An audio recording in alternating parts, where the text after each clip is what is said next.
Americans from all walks of life seem to always find a way to join hands in the face of adversity. In fact, it's one of the most beautiful aspects of the American spirit. But with every new national tragedy, it seems that unifying spirit is a little weaker than before. On Sunday morning, tragedy struck our great country once again. A gunman opened fire in a place of worship, killing at least 26 people and wounding 20 in Sutherland Springs, Texas.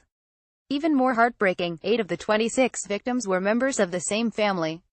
Yet somehow, as our country mourns the loss of innocent life, there's a new wave of indignation directed at people who dare to pray for the victims. That's right. As well-intentioned Americans pray for their countrymen who were just gunned down while worshiping God, gun control advocates are bashing them for their expression of faith. Here are just a few examples from my Twitter feed. Consider this from Keith Olbermann, or this profane statement from Star Trek actor Will Wheaton. It's one thing to hold strong opinions about gun control, but it's entirely different to direct anger towards people of faith after such a horrific tragedy. Just because you might not believe in prayer, doesn't give you the right to publicly insult those who do. In some ways, this outrage against prayer is emblematic of national trends. As America grows increasingly hostile to Christianity, inappropriate and insensitive rhetoric regarding expressions of faith has become more acceptable.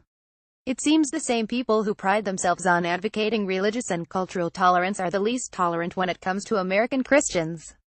Prayer has been a staple of the American experience since the founding of our nation. It's why George Washington fervently beseeched the Almighty in his farewell address. It's why Abraham Lincoln constantly invoked the name of God in our nation's darkest moments. It's why every session of Congress still opens in prayer. Prayer is a unifying force, especially in a country entrenched in political polarization. It's a way of humbly admitting that as mere humans, we do not have all the answers. Prayer is an expression of hope that someday all of the world's evils will come to an end.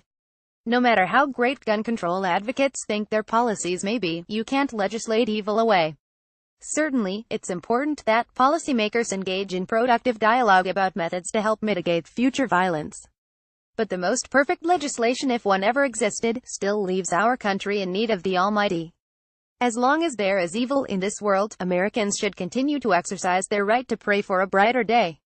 This is, no doubt, a troubling time for our nation. But it's times like these that often bring forth the best that our nation has to offer. Slandering the faithful among us isn't the path to a unified, peaceful America. We can do better.